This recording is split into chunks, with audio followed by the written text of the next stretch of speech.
नमस्कार, जय हिंद। स्वागत है आप सभी का आप ही के अपने यूट्यूब प्लेटफॉर्म उदय एजुकेशन में।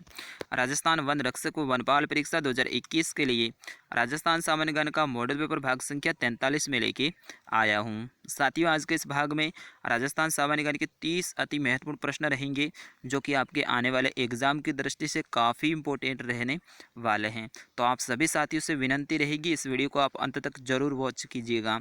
और हाँ, इस वीडियो को आप है ना लाइव टेस्ट सीरीज के रूप में ले सकते हैं। प्रत्येक प्रश्न का आंसर आप जरूर कमेंट में बताइएगा और लास्ट में अपना स्कोर बताना है कि 30 में से आपके कितने प्रश्नों के उत्तर सही हुए हैं। तो ज़रूर एंड तक देखिएगा और ये वीडियो है बिल्कुल शॉर्ट वीडियो रहेगा। फटाफट अंदाज में सारे प्रश्नों को कवर करवाने की मैं कोशिश करूँगा। तो फटाफट आप सभी तैयार हो जाइएगा।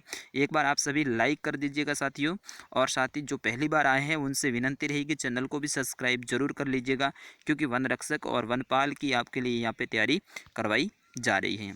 चलिए, आज का पहला प्रश्न देखते हैं। आ चुका है आपकी स्क्रीन पे कि राजस्थान में राज्य मंत्रिमंडल में मंत्रियों की अधिकतम संख्या है वो कितनी हो सकती है। काफ़ी इंपॉर्टेंट प्रश्न है। अगर आपको आंसर आता है तो आप सभी जरूर देने की कोशिश करें। तो दोस्तों, इसका सही आंसर है राजस्थान में राज्य मंत्रिमंडल में मंत्रियों की अधिकतम संख्या है वो 30 हो सकती है। यानी ऑप्शन नंबर 4 रहेगा इसका सही आंसर। ठीक है ना। चलिए, आपको एक बात और ध्यान रखनी है, राजस्थान में कितने जो विधायक हैं वो सुने जाते हैं। तो राजस्थान से 200 विधायक हैं या फिर एमएलए हैं वो बनते हैं, जबकि 25 सांसद बनते हैं। तो ये भी आ सकता है कि राजस्थान से कितने सांसद हैं वो सुने जाते हैं। तो लोकसभा की कितनी सीटें हैं तो आपको बताना है 25, और विधानसभा की है वो 200 सीटें हैं। चलिए, बढ़ते हैं अगले प्रश्न की ओर। काफ़ी इंपॉर्टेंट प्रश्न है कि राजस्थान में कितने संभाग हैं। तो बिल्कुल इजी सा प्रश्न है। सही आंसर रहेगा राजस्थान में 7 संभाग हैं और 33 जिले हैं। ये भी आपको ध्यान रखना है। बढ़ते हैं अगले प्रश्न की ओर। अगला प्रश्न आ चुका है आपकी स्क्रीन पे कि राजस्थान में पहली बार राष्ट्रपति शासन है वो कब लागू हुआ था। 1952, 1955, 1962 या फिर 1967। तो बिल्कुल राजस्थान में जो प्रथम राष्ट्रपति शासन है दोस्तों वो 1967 में लागू हुआ था। तो ऑप्शन 4 रहेगा इसका सही आंसर। ठीक है ना। आपको ध्यान रखना है 1967 में प्रथम बार राष्ट्रपति शासन है वो अपने राजस्थान में लागू हुआ था। चलिए, बढ़ते हैं अगले प्रश्न की ओर। अगला प्रश्न आ चुका है आपकी स्क्रीन पे कि राजस्थान का वह जिला जहाँ से कर्क रेखा निकलती है इनमें से आपको बताना है। तो बिल्कुल सही आंसर रहेगा इनमें से डूंगरपुर जो जिला है यहाँ से कर्क रेखा निकलती है। ऑप्शन 2 में आपका दे रखा है डूंगरपुर। आपको ध्यान रखना है राजस्थान के 2 जिलों से कर्क रेखा गुजरती है, एक तो डूंगरपुर है और दूसरा जिला कौन सा है, बांसवाड़ा जिला है। ठीक है ना। तो इन 2 जिलों से कर्क रेखा गुजरती है और इन दोनों से होके 26 किलोमीटर जो कर्क रेखा है उसकी लंबाई है अपने राजस्थान में या फिर उसका विस्तार है। भारत में कर्क रेखा की बात करें तो भारत के 5 राज्यों से होके गुजरती है। ठीक है ना। ये भी आप फैक्ट 8 राज्यों से होकर गुजरती है। माफ़ी चाहूँगा, 8 राज्यों से होकर कर्क रेखा भारत से गुजरती है। कर्क रेखा है वो 23.5 डिग्री जो उत्तरी अक्षांश में जो रेखा है उन्हें कर्क रेखा कहा जाता है, और 23.5 डिग्री दक्षिणी अक्षांश में जो रेखा है उन्हें मकर रेखा कहा जाता है। ये भी आप ध्यान रखना है। और जो 0 डिग्री अक्षांश है उन्हें भूमध्य रेखा या फिर विषुवत रेखा कहा जाता है। बढ़ते हैं अगले प्रश्न की ओर। अगला प्रश्न आ चुका है आपकी स्क्रीन पे कि क्षेत्रफल की दृष्टि से राजस्थान का सबसे बड़ा जिला कौन सा है। तो बिल्कुल सही आंसर रहेगा जैसाणो यानी जैसलमेर। ऑप्शन नंबर 4 रहेगा जैसलमेर है। ये क्षेत्रफल की दृष्टि से राजस्थान का सबसे बड़ा जो जिला है वो है। इसका क्षेत्रफल है 38,401 लगभग किलोमीटर। ठीक है ना। वर्ग किलोमीटर के आसपास है, 38,401 के आसपास। चलिए, अगला प्रश्न देखते हैं। अगला प्रश्न भी आ चुका है आपकी स्क्रीन पे कि बाजरा उत्पादन में राजस्थान का भारत में कौन सा स्थान है। तो दोस्तों पहला स्थान है, ऑप्शन 1 रहेगा इसका सही आंसर। बढ़ते हैं अगले प्रश्न की ओर। अगला प्रश्न आ चुका है आपकी स्क्रीन पे कि राष्ट्रीय सरसों अनुसंधान केंद्र कहाँ स्थित है। आविका नगर। तो ऑप्शन नंबर 3 रहेगा शेवर भरतपुर में, शेवर भरतपुर में है। क्या है, राष्ट्रीय सरसों अनुसंधान केंद्र शेवर भरतपुर में। तो ऑप्शन 3 रहेगा इसका सही आंसर। बढ़ते हैं अगले प्रश्न की ओर। फटाफट अंदाज में मैंने आपसे वादा किया है कि मैं इस वीडियो को पूरा करूंगा। जनगणना 2011 के अनुसार राजस्थान में लिंगानुपात कितना है। तो इसका सही आंसर है 928। ठीक है ना, 928। 1000 पुरुषों पे और 900 928 महिलाएं हैं। कितनी हैं? 928। अब प्रश्न ऐसा भी आ सकता है कि 0 से 6 वर्ष बच्चों का जो लिंगानुपात है वो कितना है? तो आपको ध्यान रखना, 0 से 6 वर्ष के जो बच्चों का लिंगानुपात है वो है 888। ठीक है ना, ये फैक्ट भी आप ध्यान रखेंगे। बढ़ते हैं अगले प्रश्न की ओर। अगला प्रश्न आ चुका है आपकी स्क्रीन पे कि उत्तर भारत का सर्वप्रथम पूर्ण साक्षर जिला है वो कौन सा है? तो बिल्कुल अजमेर जिला हो जाएगा, ऑप्शन 1 इसका सही आंसर। चलिए बढ़ते हैं अगले प्रश्न की ओर। अगला प्रश्न आपकी स्क्रीन पे कि राजस्थान का सबसे निकट स्थित बंदरगाह कौन सा है? यानी राजस्थान के पास में सबसे नज़दीक में बंदरगाह कौन सा है, या फिर पतन भी इन्हें कह सकते हैं। ठीक है ना, पतन या फिर बंदरगाह। मतलब यह होता क्या है, समुद्र के किनारे जहाँ पे जहाज़ रुकते हैं उन्हें बंदरगाह या फिर पतन कहा जाता है। तो सही आंसर हो जाएगा कांडला। और दोस्तों ये कांडला कहाँ है? गुजरात में है। ठीक है ना, तो कांडला बंदरगाह है गुजरात वाला, ये राजस्थान के सबसे नज़दीक में स्थित है। चलिए बढ़ते हैं अगला प्रश्न की ओर। अगला प्रश्न भी आ चुका है आपकी स्क्रीन पे कि मेजा बांध है ये किस नदी पर बनाया गया है? कोठारी, बनास, जवाई या फिर बेड़च?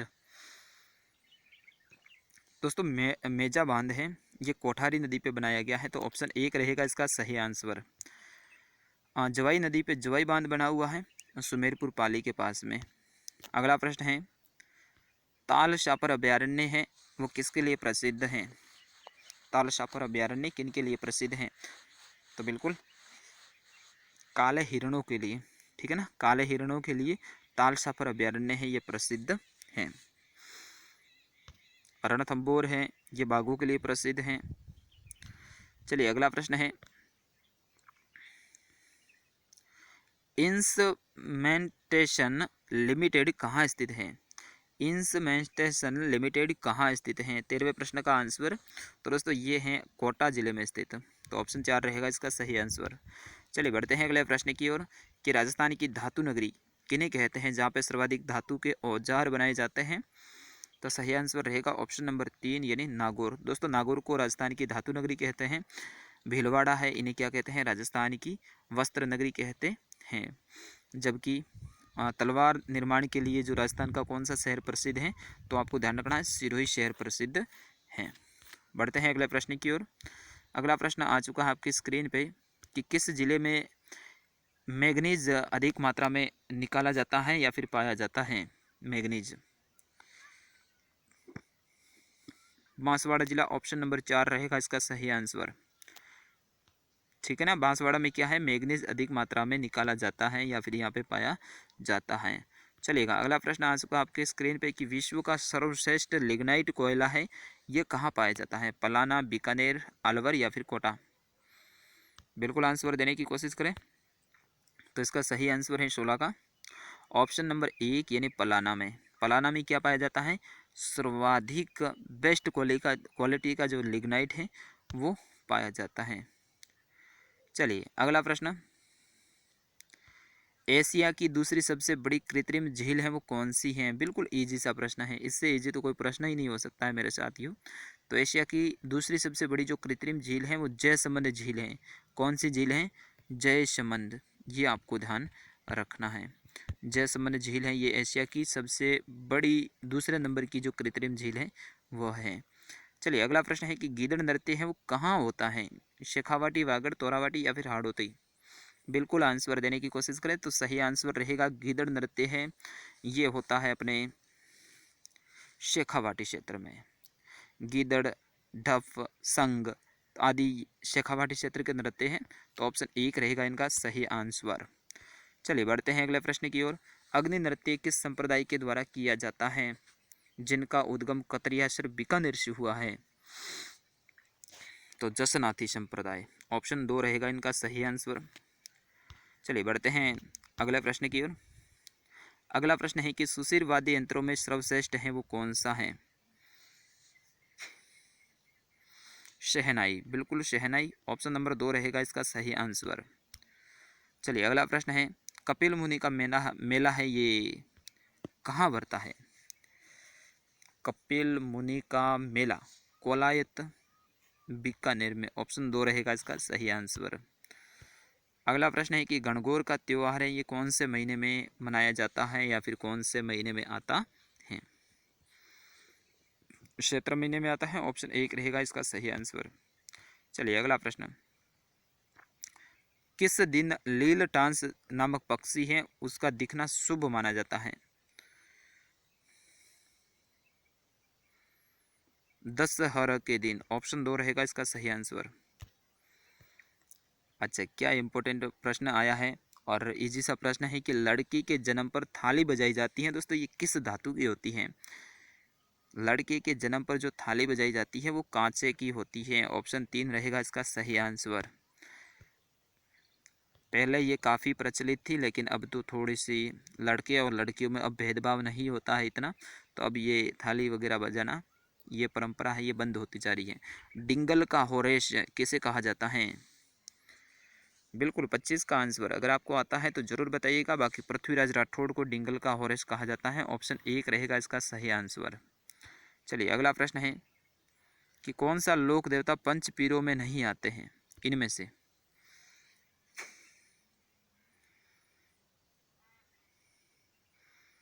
तो अड़बू जी आते हैं, रामदेव जी आते हैं, बाबू जी आते हैं, लेकिन तेजा जी नहीं आते। तो ऑप्शन 3 रहेगा इसका सही आंसर। अगला प्रश्न है कि मधुमक्खियों की देवी किस देवी को कहा जाता है, या फिर चेचक वाली देवी ये भी आ सकता है। सॉरी, माफ़ी चाहूँगा, मधुमक्खियों की देवी अलग है, तो हो जाएगा झीण माता। दोस्तों झीण माता है, इन्हें मधुमक्खियों की देवी कहा जाता है। इनका मंदिर रेवासा सीकर में स्थित है, ठीक है ना, रेवासा सीकर में स्थित है, ठीक है ना। झीण माता का मंदिर। करणी माता है, चूहो वाली देवी के नाम से जानी जाती है, चूहो वाली देवी। रानी सती, इन्हें रानी दादी भी कहते हैं। सुंदा माता, ये तांत्रिक शक्तिपीठ है, जालौर ज़िले में स्थित है। जबकि अभी मैंने कहा था चेचक वाली देवी, तो ये भी जानना बहुत ज़रूरी है। चेचक वाली देवी हैं शीतला माता को कहा जाता है, ठीक है ना, शीतला माता को कहा जाता है। साक्षु जयपुर में इनका मंदिर स्थित है। चलिए अगला प्रश्न आ चुका है आपकी स्क्रीन पे कि स्वांगिया माता कहाँ के शासकों की कुल देवी है? जैसलमेर की। जैसलमेर की भाटी राजवंश की कुल देवी है स्वांगिया माता। तो ठीक है, ऑप्शन 1 रहेगा इसका सही आंसर।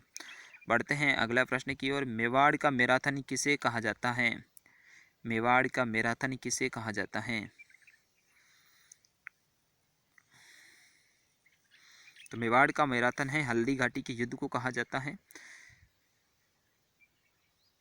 दिवेर के युद्ध को कहा जाता है, ठीक है ना। सॉरी, माफ़ी चाहूँगा, दिवेर के युद्ध को मेवाड़ का मैराथन कहा जाता है। दिवेर का युद्ध 1582 में लड़ा गया था, इन्हें मेवाड़ का मैराथन कहा जाता है। महाराणा प्रताप ने ये युद्ध लड़ा था। बढ़ते हैं अगला प्रश्न की ओर। अलाउद्दीन खिलजी ने रणथंबोर पर आक्रमण कब किया था? तो 1301 में किया था रणथंबोर पे आक्रमण। और उस समय पे रणथंबोर जो शासक थे वो थे हमीर देव, ठीक है ना। हमीर देव थे रणथंबोर के शासक, और इनकी पत्नी रंगा देवी, ठीक है ना, ध्यान रखना, रंगा देवी के नेतृत्व में राजस्थान का पहला जोहर हुआ था यहाँ पे, ठीक है ना। कहाँ पे? रणथंबोर के दुर्ग में। फिर उसके बाद में चित्तौड़ पर आक्रमण किया था, रावल रतन सिंह वहाँ के शासक थे। फिर सिवाना पे वीर सातल और सोम वहाँ के शासक थे। फिर जालौर पे कानरदेव सोहान चौनगरा शासक थे। तो इस तरह से अलाउद्दीन खिलजी ने राजस्थान में आक्रमण किए थे। तो दोस्तों ये था राजस्थान सामान्य ज्ञान का मॉडल पेपर भाग संख्या 43। मैं आशा करूँगा ये वीडियो आपको पसंद आया होगा। अगर पसंद आया है तो आप ज़रूर लाइक कीजिएगा, शेयर कीजिएगा, और नेक्स्ट वीडियो भी बहुत जल्द आने वाला है, तो उसका भी आप वेट कीजिएगा। जय हिंद, वंदे मातरम।